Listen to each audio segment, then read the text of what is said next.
and Happy New Year. Okay, I know it's old. I know we are well into it, but still. Well, my name is Chenyenyozi and welcome to the Discourse KE. Thank you for joining us. And in 2022, I hope yours is going as amazingly as ours is. And with me today, I have a guest. Her name is Asuwa. So I will let her introduce herself and then we'll get into the topic for the day. Karibu and Karibu Asuwa. Well, my name is Irene Asuwa. I co-convene Ecological Justice, which is a team of ecological groups. So what we basically do is try to reclaim, rehabilitate, and transform green species. Yeah. So as you have gotten by now, today we are speaking about climate action, climate change. Matters climate, just basically the basics to begin with, because she'll be back again, hopefully. So what exactly is climate change? What is the fuss about it? Climate change simply is change in weather patterns, but change that happens over time. Okay. It is not necessarily a bad thing. It is something that happens naturally, but the problem comes when it is drastic, when we are not able to make accurate or rather close to accurate predictions and adapt to it. So the reason why it is a fuss right now, it's because it is induced. So it is not happening the way nature is supposed to take its course. That's why there is all this fuss about climate action and why we are also seeing very adverse change in climatic patterns like floods, like drought, extremely high temperatures and stuff like that. Right. So talk to me about the impact of climate change that I have experienced so far. So you've talked about how this is it's not change that happens gradually. It's as of now it is as an effect of human action, right? So talk to me about what I have experienced, more so as an African. Well, it depends on where you are, but also in Kenya, it still depends on where you are. So you've either experienced drought, you've experienced like heavy rainfall, so flood. You were not able to trace your food, like where it comes from. You're not able to tell. That's an after effect of climate change. The water, you're not able to tell if it's safe or where it comes from, or rather where you live. Sometimes you get shortage of water, or sometimes you get fresh water, then you get salty water, and then you're like, so what happened? Or you have experienced bad air quality, which is very bad in the cities. People just don't know. Or where you live is not fit for human living. Like many of us, we live in shacks. What we call houses are not houses. Very few people live in places that people need to live in. So that's also an after effect of climate change. So generally, as a human being, our survival revolves around ecology. So in one way or another, we have experienced the after effect of climate change. KPLC kuanua stima, access to energy is also a climate issue. Yeah. So then, how much of this is an African problem? Okay, more specifically, how much of the climate decay is as a consequence of my action and my immediate ancestors' action? How much of this is a me problem? Because if it's a me problem, then I can address it. But if it's a you problem, I can't address that. Well, it's not, on a larger scale, it's not an individual problem. It is a systemic problem. Okay. And so therefore, the intervention to it has to be very structural. Not to say that individuals don't play a part in it, but most of individual actions that play a part to it are also as a result of, adjusting to to a system being broken. Okay. And so therefore you have a system that has placed a clique of people, a very tiny clique of people, yeah, who then perpetuate a lot of like large scale actions, which then forces you to do these little things to adapt that bring more damage. But the larger scale is structural. It's not an individual problem.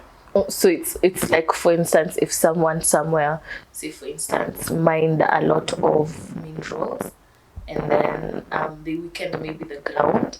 So when I come and I want to plant something, I would be unable to plant it, or if my children are playing there, the ground would collapse. Is it something of the sort? So it's not necessarily a me problem, but it's a problem. It's like a COVID issue. We can all get it as a consequence of actions. Yeah. So what actions should we take? What in our small spaces? How do we change this? How do we take part in helping to slow down the decay of the climate, of the environment? For purposes of surviving now, yeah, there are those small steps that we need to do, but they're not sustainable. Okay. So what needs to happen, first of all, is the climate discourse has to be very political, because it's a political problem. And so we have to look at it at a political lens, at an economic lens, because our interaction with nature is economical. We are interdependent in nature, though nature can survive without humans, like the rest of nature.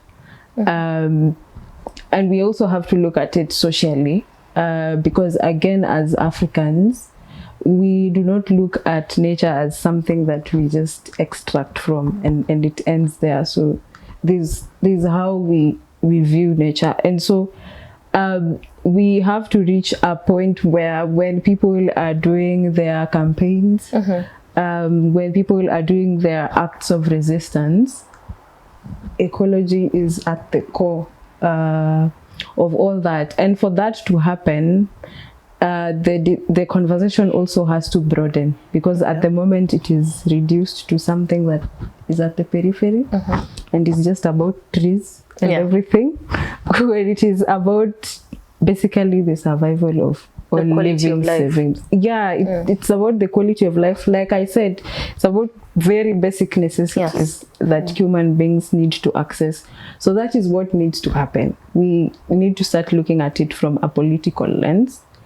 Then we are able to decide what to do with this system, because it has passed that threshold of holding it accountable. We can't hold it accountable anymore. It has refused, so it needs to be replaced with a system that works. So that is where that's the direction in which the actions need to take. So how do the youth come into this conversation?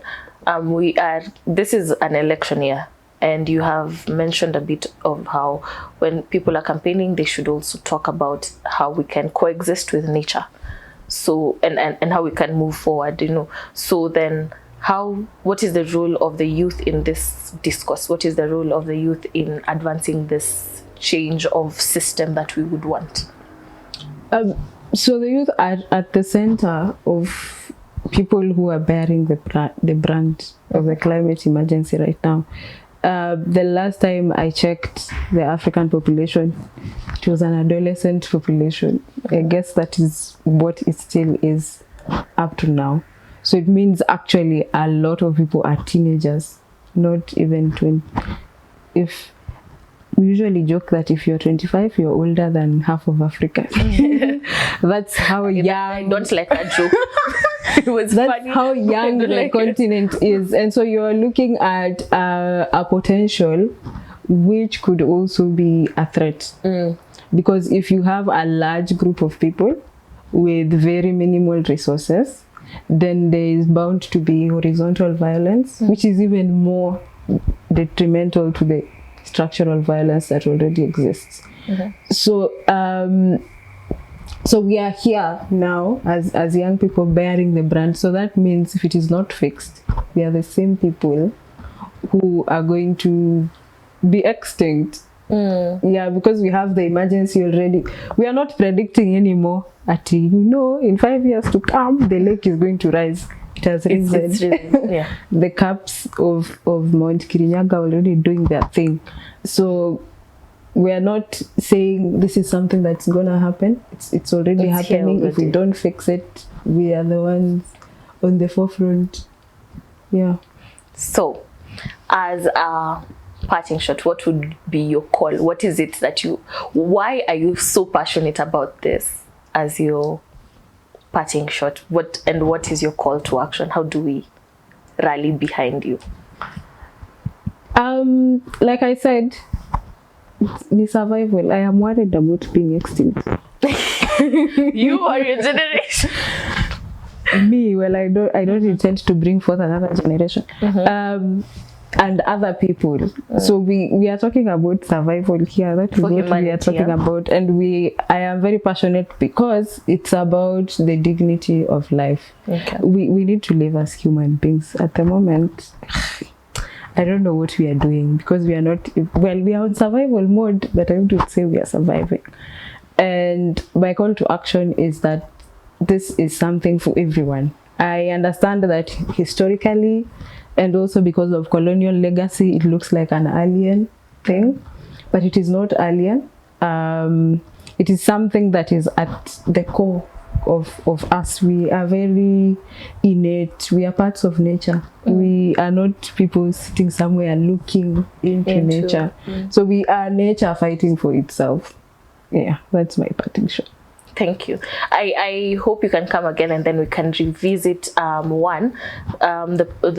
role of politics, the political role of the environment and the climate, number one, and number two, how the traditional society actually coexisted with nature and how we can harness that. I really hope we can have you back so we can have that conversation. Yeah, especially the indigenous knowledge one. I'll definitely come back for that. Perfect. Then I hope we can touch base on that, really. So thank you for listening in. I really hope you have learned as I have and you have takeaways from this. I hope you can put that in the comments, and I will have Asuwa back again as she has agreed and then we will discuss how our people would coexist with nature and how we can tap back into that and what we can do moving forward. So thank you for showing up. Thank you for coming to the Discuss KE. Thank you for commenting and liking and sharing our content. And I hope you continue telling friends to tell friends to come watch our content a little bit more. And let's interact in the comment section. And see you. Bye.